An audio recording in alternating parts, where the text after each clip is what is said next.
iedereen in de Homberger hoed. Van midden in de dorp tot verder boeten. Tot het schuutwaterpetje bij mijn familie.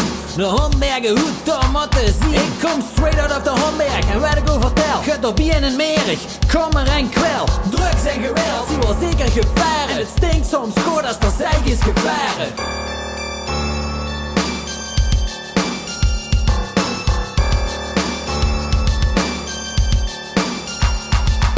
Wie wordt er vroeger nooit naar school gebracht? Zoals men dat tegenwoordig normaal acht. Op het fietsje door weer en wind elke dag.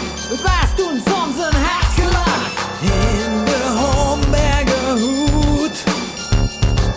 Kijk er goed uit, goed uit.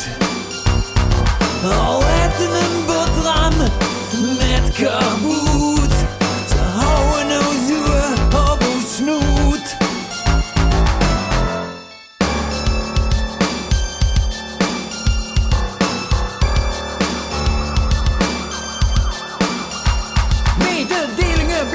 Die bruide grond, voor meer dan 60, dat was ongezond. Het betaalde geen zak en je kwam er niet van rond. Ik word er achterna gezeten door een hond. Geen bloed of grips, maar goed was de kans. Het iedereen het trof van wagemans. We moesten boeten husselen en we moesten pimpen. En in het Surresbosje was het goed filmen.